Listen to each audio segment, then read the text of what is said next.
do Mahamantra, eu vou entrar, acho que vou falar o mínimo possível, até porque eu também estou precisando dar uma pausa. E fazemos o Mahamantra e já nos liberamos, tá bom? Todos da sala, cada um vai fazer aquilo que deseja fazer ou que precisam fazer.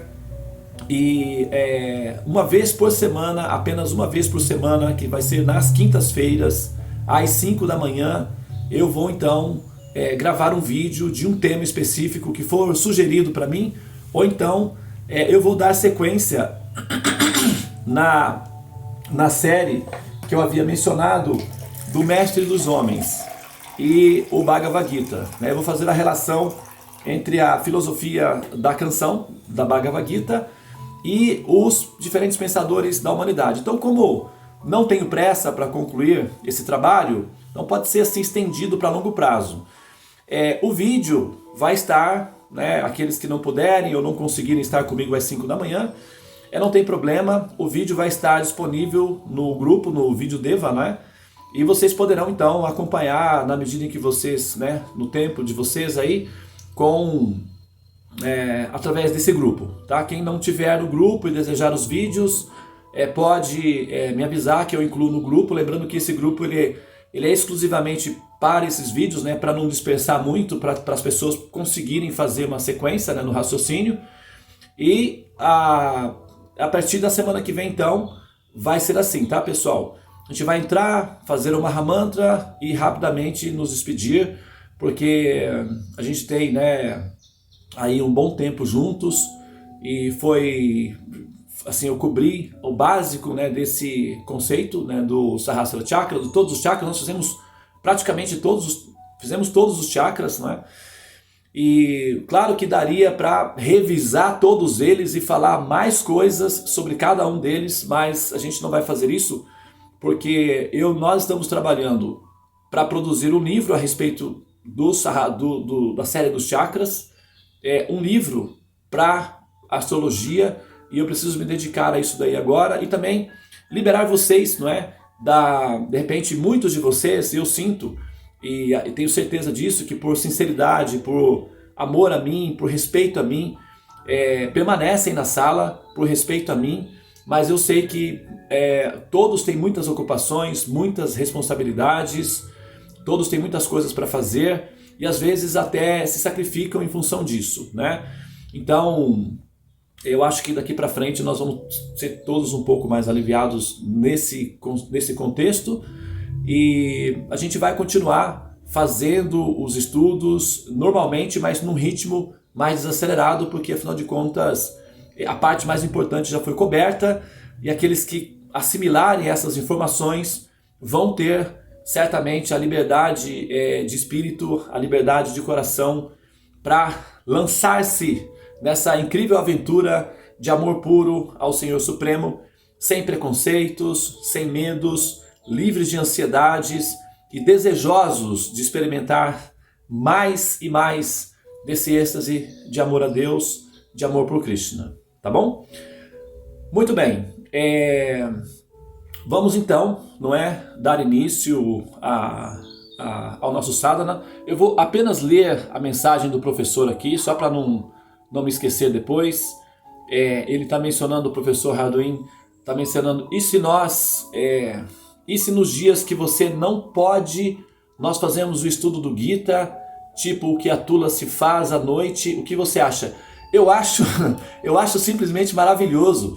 Eu acho que vocês já são autônomos, eu percebo que vocês já têm uma consistência, vocês já são senhores, já estão de posse do caminho, vocês já são buscadores praticamente Vaishnavas, já compreenderam a essência desse conhecimento, já entenderam que esse conhecimento védico é top, é com vocês, entendeu? Divirtam-se. O grupo assim, a Tula, se Puja, o senhor professor Harduin, a Heloísa, enfim, o grupo é um laboratório, é uma terapia de grupo, ele é um laboratório. Então, na minha ausência, os espaços vão estar completamente abertos, então pode aproveitar para preencher da maneira como vocês se organizarem, da maneira como vocês acharem melhor. A Heloísa quer entrar com o programa da questão dos olhos, depois ela pode criar outros temas também. Tem a Renata, que é assim, cheia de conhecimentos, o Senhor. Não, esse grupo é um grupo muito rico, então dá para explorar de diferentes maneiras, tá? Fiquem à vontade, divirtam-se. A Tulasi Puja tem todos os acessos e controles que forem necessários a respeito do canal, do grupo. O grupo é nosso, entende? A Sala dos Mantras é um patrimônio público. A gente cuida, organiza para ficar bem saudável, mas ele está aí para ser realmente um laboratório. Então, vamos aproveitar, tá bem? Muito bem, eu vou então agora tomar um pouco de água para a gente dar início ao sadhana. Hoje é sábado. Saturno. Hoje é o melhor dos dias para demonstrar a nossa sinceridade, o nosso desejo de superar a nossa letargia, o nosso apego à ignorância, o nosso êxtase de amor à ignorância. Hoje é um dia excelente para isso, porque o senhor desse dia é Saturno. E Saturno significa aqueles que gostam de andar pela escuridão. Saturno representa aqueles que estão presos às correntes do karma. Saturno representa aqueles que são prisioneiros felizes da ignorância. A mais perfeita das prisões é aquela em que o prisioneiro gosta de estar, né? E a ignorância é uma prisão muito perfeita, porque o prisioneiro não apenas deseja estar ali, como se preciso for, ele estará disposto a defendê-la com unhas e dentes. E por isso ele receberá o grande prêmio dessa dedicação fiel. Um novo corpo de carbono que vai se dissolver entre 70 a 100 anos. Então, a esses que buscam ansiosamente por esse prêmio maravilhoso, o universo está preparado para oferecê-lo eternamente. Agora, nós como somos rebeldes sem causa, nós como somos aventureiros da contramão, e enfim, nós que não fazemos parte da estatística do contingente, então podemos adotar uma direção contrária, transcender, buscar a liberação e deixar aí o espaço para os espertos, porque esse mundo pertence aos espertos, o transcendental somente aos inocentes. O reino de Deus pertence aos inocentes e esse mundo pertence aos espertos. Então aqueles que são espertos e desejam aproveitar bem essa esperteza, esse mundo já está à disposição. O próximo, somente aqueles que têm pureza no coração. Muito bem, vamos então dar início ao sadhana. Por favor, fechem seus olhos. Muito bem, pessoal, olha só. Eu vou então dar aqui início, sequência e finalização da série, que eu acho que essa foi a mais longa de todas as séries, né? Que é a série do Sahasrara Chakra, porque na verdade o que eu fiz?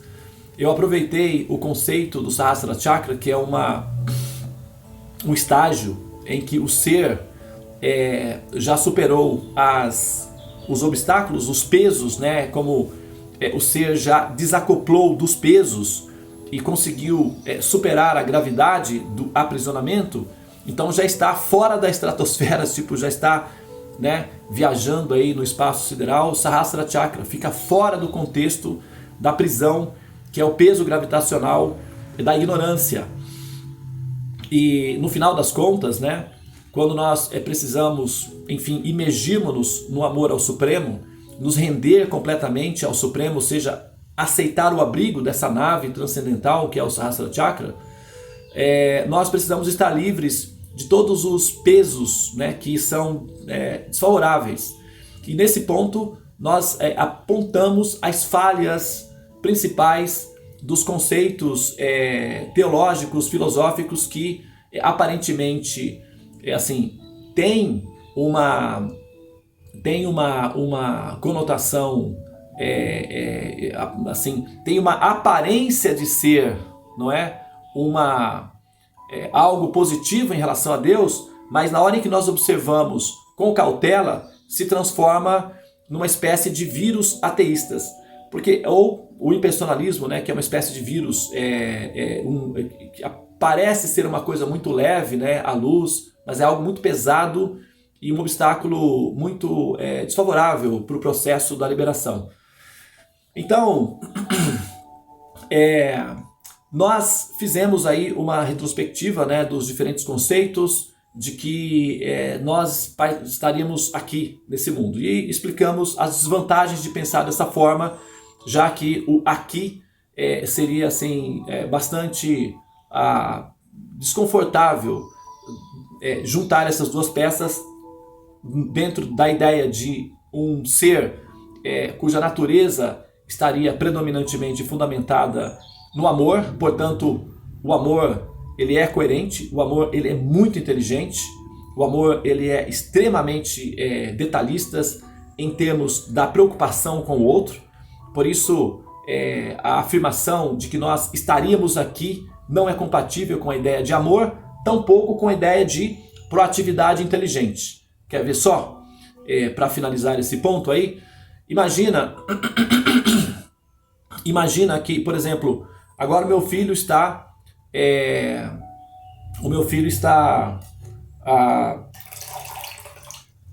tirando carta de motorista e eu fui lá na escola para verificar como é.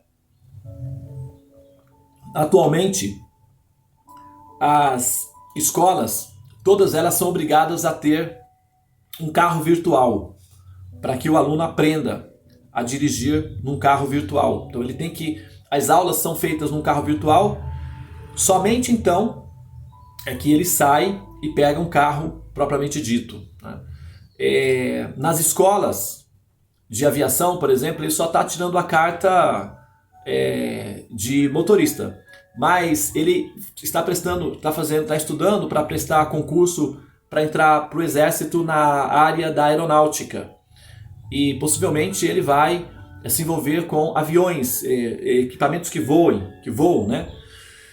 Então todos aqueles que querem aprender a pilotar um avião ou, enfim, dirigir uma máquina que voa, antigamente não era assim não, né? Antigamente, antes do Santos Dumont, se você pegar, por exemplo, aqueles filmes Homens Maravilhosos e Suas Máquinas Voadoras, tem um documentário que mostra como é que eles faziam para aprender a voar. E muitos morreram, claro, né? Se jogando de precipícios com asas e tudo e tal. E muitos morreram. Acabou não dando certo. Atualmente é assim. Aquela pessoa que quer aprender a pilotar um avião, ela se submete, não é, a uma escola e lá vai aprender a fazer isso de forma virtual. Vai entrar num equipamento virtual e vai aprender tudo de forma virtual. Com o equipamento virtual, ela pode cometer todos os erros que precisar. Pode cair, pode bater o avião, pode cometer vários erros. E a sensação ali dentro vai ser uma sensação de pânico, é uma sensação de medo mesmo. Vai dar todas as emoções, simula-se todas as emoções ali dentro. Astronautas, por exemplo, experimentam todas as emoções. Por isso que para ser um astronauta não basta ser inteligente. Os testes são rigorosíssimos. A pessoa tem que ter uma saúde física muito, muito boa, acima da média, para poder suportar todas as pressões do treinamento, porque as simulações são muito reais, não é, de quedas e de várias coisas. Então a pessoa passa por muitas experiências assim. E só então ela é submetida a um equipamento propriamente dito. Então, veja bem, olha só. Vamos partir do princípio de que isso seja inteligente. E parece que realmente é inteligente, né? Assim, mandar um filho para uma escola de aviação ou uma filha para uma escola de aviação, e se eles na escola tiverem equipamentos virtuais com os quais os nossos filhos podem aprender virtualmente e cometer todos os erros virtualmente, porque cada erro é uma queda, cada queda é uma morte, né? Então, é melhor que os nossos filhos experimentem virtualmente uma queda de um helicóptero ou uma queda de um avião que diretamente. Então, parece ser bastante inteligente. Até porque, como nós, que somos as pessoas que amamos os nossos filhos, sofreríamos muito mais até do que eles, só de pensar que eles estão em risco, isso já causa sofrimento em nós. Então, nós somos vulneráveis. Nós somos extremamente vulneráveis. Por quê? Porque nós amamos. E aquele que ama se torna vulnerável. Por quê? Porque se aquela pessoa amada sofrer, nós que amamos sofremos juntos. Então nós não conseguimos ser felizes se aqueles que nós amamos não estiverem felizes. Não funciona assim, né? Uma mãe, por exemplo, não fica feliz se o seu filhinho não estiver seguro, né? Se a sua filhinha não estiver feliz, saudável e segura. Quer ver uma mãe triste? Um filho doente. Pronto, acabou a felicidade dessa mãe. Se ela tiver 2 filhos, então a felicidade dela vai estar em terceiro lugar. Por quê? Primeiro, é necessário que 2 pessoas sejam felizes para que só então ela possa ser. Se ela tiver 3 filhos, vai para 4º lugar a felicidade dela. Se ela tiver 5 filhos, a felicidade dela vai estar em 6º lugar. Se tiver 10, em 11º. Se tiver 100, em 101º. Então, quanto mais filhos uma mãe tem, mais vulnerável é a felicidade dela. Por quê? Porque ela depende que 100 filhos sejam felizes para que só então ela possa ser. Se um deles não estiver feliz, a felicidade dela também está comprometida. Então, quanto mais uma pessoa ama, tanto mais vulnerável ela se torna. Se esse cálculo não estiver incorreto, se a gente eliminar as variações, por exemplo, de mães narcisistas ou mães incompletas que não têm esse sentimento de vulnerabilidade amorosa em relação aos seus filhos, então a gente elimina essas variações porque essas variações não entram na metáfora. São variações incompletas. Nós estamos falando das variantes perfeitas, ou seja, das mães naturais no seu estado do arquétipo completo. Então, assim, todas as mães naturais no seu estado completo do arquétipo mãe sofrerá se seus filhos estiverem sofrendo. Uma mãe jamais se sentirá feliz se os seus filhos não estiverem felizes. Só para ter uma ideia, por exemplo, de como é que isso... Aí a maioria de vocês são mães, então eu acho que estou meio que rezando o Pai Nosso para o vigário aqui. Mas como o vídeo vai ficar disponível para muitas outras pessoas, então é bom a gente falar, né? Assim, um exemplo só bem simples disso daí, a minha esposa, a Govinda Lila, ela é da série Lua. Então a série Lua significa mães, né? A natureza maternal.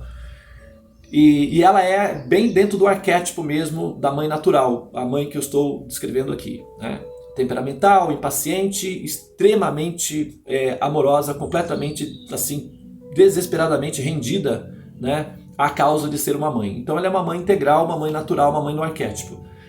E às vezes eu saio com ela para a gente poder, enfim, passear, curtir um pouco juntos, tomar um açaí. Só que na hora de tomar o açaí, ela para e pensa, eu não vou conseguir tomar esse açaí.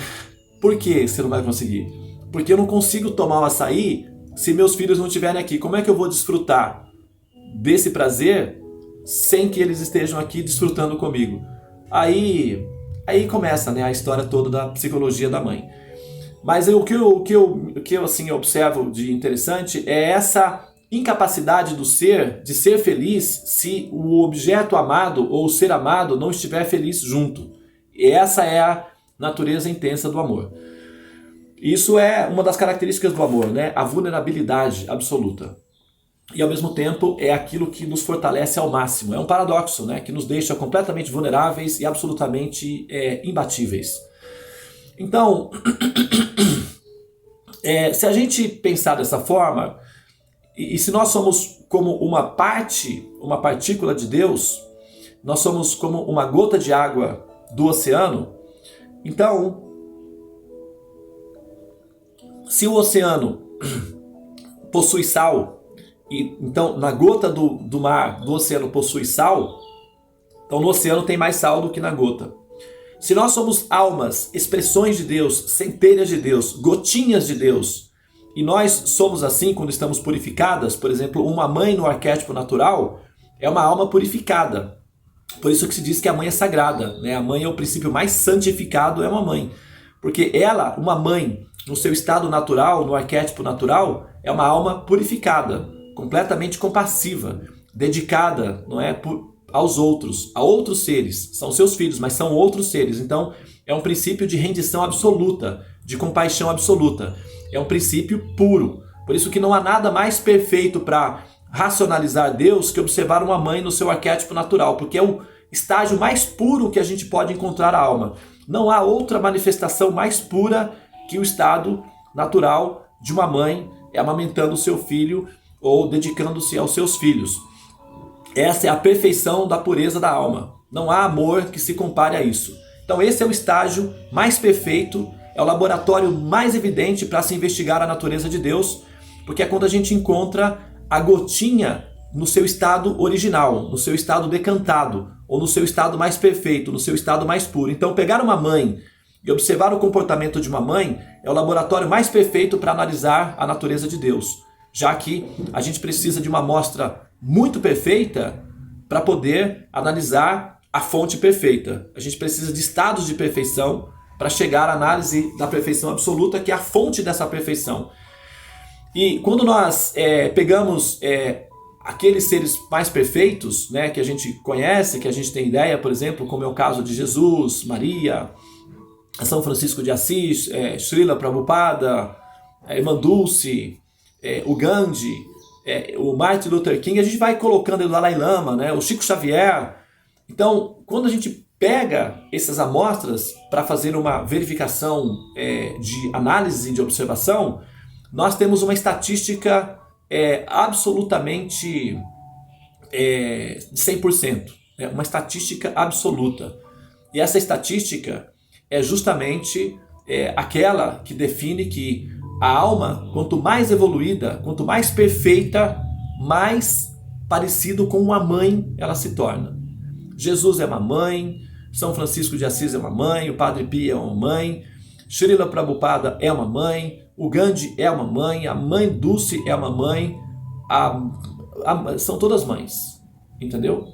Não há diferença alguma entre uma mãe e essas pessoas perfeitas, tá? Então, a gente observa que o resultado da perfeição é a natureza maternal. Qual é a afirmação racional? Isso não tem a ver com fé, não tem a ver com experiência mística, religiosa, isso só tem a ver com observação racional. Isso pode ser meramente racional, não precisa nem entrar no campo da religião para fazer essa afirmação. É uma análise de observação racional.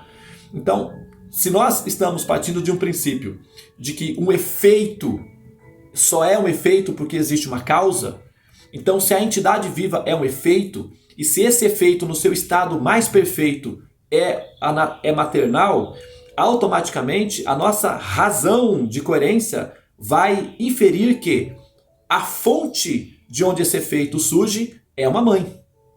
A sua natureza é maternal.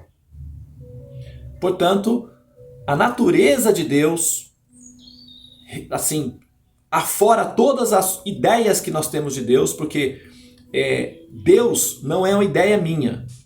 A ideia que eu tenho de Deus é que é uma ideia minha. Então, quando eu tiro as minhas ideias de Deus e analiso Ele como Ele é realmente, então o que nós vemos é uma mãe. Entendeu? Uma mãe. Uma mãe. Na sua natureza interna. Portanto, é o ser o mais vulnerável de todos os seres. Por quê? Porque como Ele é a mãe de todas as gotinhas, que são as almas, que são os seus filhotes, é o ser que está, digamos, dependente de que todas as outras sejam felizes para que ela própria também seja feliz. Um ser assim, vulnerável, pleno de amor e compaixão, procura, e ao mesmo tempo com uma inteligência absurda, né, com uma inteligência assim tipo nível Deus, vai usar técnicas as mais perfeitas possíveis para ensinar os seus filhinhos alguma coisa que tem que ser ensinado com o mínimo de resistência, o mínimo de impacto, o mínimo de sofrimento, se possível, sofrimento zero. É isso que uma mãe vai fazer. Se uma mãe precisar corrigir um filho, e uma mãe amorosa, ela vai procurar todos os meios de fazer isso da maneira mais suave possível. Se não der certo, aí a varinha está presente. Só em último caso. Mas se não, vai ser de outra forma. Então, isso é análise da psicologia, né, de Deus.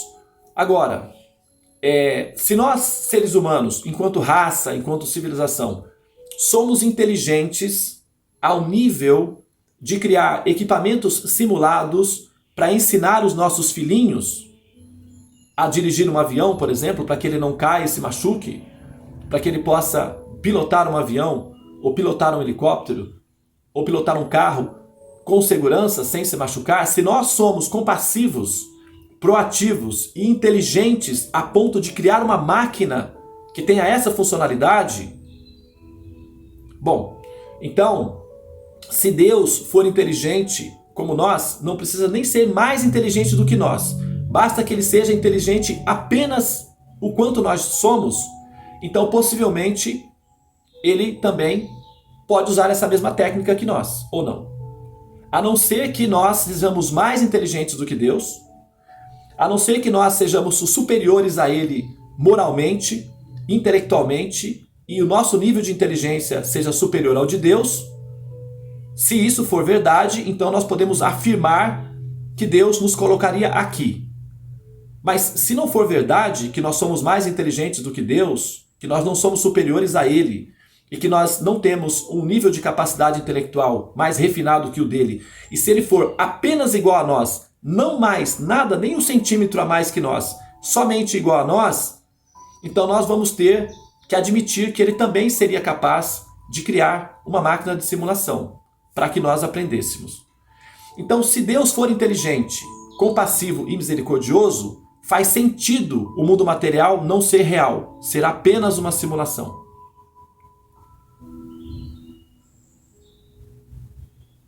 Ok? Então isso não tem nada a ver com rezar. Ah, você precisa ter fé para acreditar nisso. Isso já era, já foi. Tá? Se você colocar nessa direção de que para chegar a essa conclusão é preciso que você tenha fé, então você não entendeu absolutamente nada da coerência do raciocínio, tem que assistir tudo novamente, ou então vai fazer aquilo que você for chamado a fazer. Esse conhecimento não está disponível para você. É para quando você puder entender isso. Não tem nada a ver com ter que rezar, ter que ter fé para acreditar. Isso não tem a ver com religião, tá? Isso é observação racional. E se você for um ser racional, e eu não estou falando técnico, porque um técnico é um ser limitado, que vai pensar de uma maneira meio que isolada, num único ponto. Né? Que os pretensos pensadores se dizem às vezes, eu sou muito racional, por isso que eu não consigo acreditar em Deus. Não é racional coisa nenhuma. É simplesmente um técnico limitado num único ponto hiperfocado, uma espécie de limite conceitual. Não tem nada a ver com racional. Racional é aquela pessoa capaz de usar a razão para entender e observar as coisas. E se a pessoa não for capaz de usar a razão para entender isso, então não tem nada a ver com racional. É uma pretensão de racionalismo. Racional é usar a razão. Isso é ser racional. Ok? Então, tendo a razão, tomando posse da inteligência e da razão, só é possível afirmar Deus do ponto de vista de um princípio amoroso e inteligente se admitirmos que o mundo chamado material, que é esse fenômeno, que é a criação, for entendido como uma simulação. Se não for entendido enquanto simulação, esquece a ideia de amar a Deus, porque você vai estar sempre acusando ele de ser uma pessoa menos inteligente que você, de ser uma pessoa cruel, de ser uma pessoa menos moral que você. Então, adore-se a si mesmo é muito mais prático do que dizer que você ama uma pessoa que no fundo você acusa. Esquece. É uma falsa filosofia, é um falso amor, é uma hipocrisia. Claro que a pessoa não sabe o que está fazendo, evidentemente. Por isso que os mestres sempre dizem, né? Perdoa-os, eles são apenas ignorantes. Só que chega um momento que essa ignorância tem que ser admitida e eliminada da operação. Não adianta falar que é ignorante e levar adiante essa ignorância, porque vai dar em quê? Vai continuar, eu sou assim, então é síndrome de Gabriela, eu nasci assim e vou morrer assim? Então tá, que seja. Mas ao menos admita que você é um ignorante e que você não tem autoridade para afirmar absolutamente nada sobre Deus. A partir de então, a questão fica então superada. Foi útil? Foi, entender assim. Não é que não foi útil. Uma coisa boa pode ser melhorada, mas quando uma coisa melhorada é oferecida, ficar apegado a uma coisa boa é uma questão simplesmente de capricho e de vaidade. Nós não somos caprichosos nem vaidosos. Se fosse assim, então por que nós não trocamos os nossos smartphones, que faz tantas operações, e voltamos no nosso tijolão lá? Por que a gente não faz isso? Porque nós não somos vaidosos, irracionais, nós somos inteligentes e nós optamos por coisas melhores. No campo da filosofia também é assim. Não tem diferença. Nós entendemos uma coisa de uma forma, e quando nós entendemos uma coisa de uma forma superior, a gente simplesmente tem que ser coerentes com a nossa capacidade de discriminação. Discriminação é autoconhecimento. Tá? Então, a ideia que nós temos de Deus é uma ideia nossa. A ideia de Deus não é uma ideia nossa. Nós não criamos Deus. O que nós criamos foi a ideia de Deus. A ideia que eu tenho de Deus é que é uma ideia minha. Deus não é uma ideia minha. E quando eu limpo as ideias errôneas, distorcidas de Deus, eu tenho simplesmente um ser inteligente, um ser compassivo.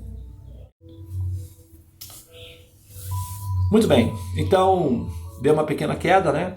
Mas eu acho que o raciocínio ficou, né, concluído aí, tá? Então, o raciocínio védico, se você quiser dar o salto do Seu microfone está fechado. Pronto, agora sim. Esse vídeo aqui não vai ser editado não. Ele vai do jeito que tá mesmo, tá? Então, pessoal, para finalizar aqui o raciocínio, né?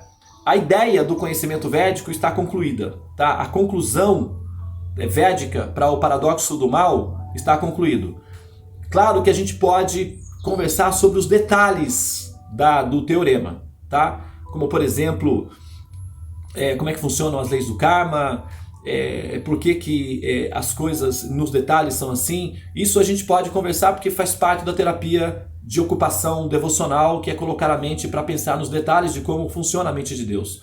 Mas a ideia geral é que o mundo material sempre foi descrito nos Vedas como uma simulação. Nunca foi admitido ser real. Tá? Sempre foi admitido que o mundo chamado Jagat, que é a criação, é uma simulação de realidade. Ok? Agora nós temos dados científicos para demonstrar isso daí. E compreender Deus a partir do mundo material, chamado mundo material, como uma simulação, é muito mais compatível com uma teologia que pretende advogar a causa de Deus do ponto de vista de um ser inteligente e compassivo. Senão, não tem como. E aí, nesse ponto, se você admitir que você está aqui e que isso tudo é real, então o Epicuro também tem razão. Deus é onipotente, mas é cruel, tá? E é menos inteligente do que nós. Então, para que adorar Deus se nós somos superiores a Ele em termos de moralidade e em termos de competência? Então é melhor parar com essa enrolação e trabalhar, produzir, que é muito mais prático do que ficar tentando uma conexão com um princípio que na verdade é meramente uma vaidade humana. E assim é que nós não conseguimos de fato despertar o nosso interesse por Deus. Por quê? Porque nós temos uma ideia de Deus muito abstrata, muito impessoal, muito vazia, muito vaga e muito preconceituosa. Então o que fica interessante para nós? As coisas práticas da vida, né? Comprar uma casa, construir um apartamento, enfim, comprar uma roupa nova, distrair-se com os amigos apenas, assistir um filme, uma série, zerar uma série, coisas que realmente são práticas para nós. Com relação a Deus, na verdade, é apenas uma aposta só para garantir que se tudo der errado, eu fiz alguma coisa para garantir, sabe? Então fica um negócio meio assim, meio incompleto, meio fragmentado, e isso não consegue fazer uma equação elegante. É uma equação meio cínica, que você na verdade não aposta realmente. É um tipo de relacionamento que o cara nunca chega e pede a menina em casamento, né? Fica lá no negócio do amor, mas nunca chega e fala, meu amor, vamos nos casar? Nunca chega. Então a moça chega uma hora que fala, escuta, que história é essa de amor que o cara não me pede em casamento? Como é isso? Então, eu acho que a gente tem que assumir o nosso relacionamento de amor com Deus definitivamente, caso a gente queira esse casamento né, para caso nós queiramos que esse casamento se realize, nós precisamos conquistar essa noiva, né, demonstrando nosso amor de uma vez por todas e admitindo isso daí de uma maneira pura, nobre e definitiva. Tá? Muito bem, eu acho que os dados de tudo aquilo que nós conversamos são muito úteis para que uma pessoa possa tomar a decisão de dar o salto do Ajna Chakra para o Sahasrara Chakra. E uma vez que a pessoa toma essa atitude voluntária, porque é uma atitude voluntária, mas depende de que ela tenha conhecimento para isso. Se ela não tiver o conhecimento adequado, essa atitude voluntária de render-se ao Supremo também não acontece. E se acontece, acontece cinicamente, permeado de vírus e contaminações. Então é como alguém chegar diante de uma pessoa importante, por exemplo, supomos que você vai visitar o prefeito ou uma pessoa importante, um jogador de futebol, uma celebridade, e você vai se apresentar perante essa pessoa sem arrumar o cabelo, com a roupa rasgada, suja, talvez cheirando mal, não é adequado, né? Sempre que nós vamos diante de uma pessoa importante, nós tomamos cuidado para estar bem apresentados e bem perfumados. Agora, perante Deus, a gente chega lá com qualquer coisa no coração, não faz sentido. Então a gente tem que prestar bem atenção o que é que tem dentro do nosso coração, tirar essas coisas que cheiram mal, que nos fazem parecer cínicos ou ignorantes, e manter o coração limpo de contradições, de contaminações, perfumado e com uma mentalidade, uma psicologia feliz e radiante perante Deus. Tá? É assim que nós nos aproximamos de uma pessoa respeitável, inteligente e amorosa. Simulação demonstra a inteligência de Deus. Tá? Então, busque os dados científicos e você verá que nós estamos interagindo com uma simulação, o que significa que nós estamos condicionadas a pensar que estamos aqui, entretanto, não há realmente uma relação direta de estarmos aqui. Tá? Se você conseguir fazer essa operação, vai conseguir um coração livre para amar a Deus. Senão, em algum momento no futuro isso vai ter que acontecer, porque é uma questão de evolução. Muito bem, eu então agora, com isso eu realmente concluo, tá? o tema do Sahasrara Chakra. E se alguém quiser fazer algum comentário, alguma observação, eu estaria à disposição. Se não, a gente então podemos nos despedir e nos encontrar na próxima semana.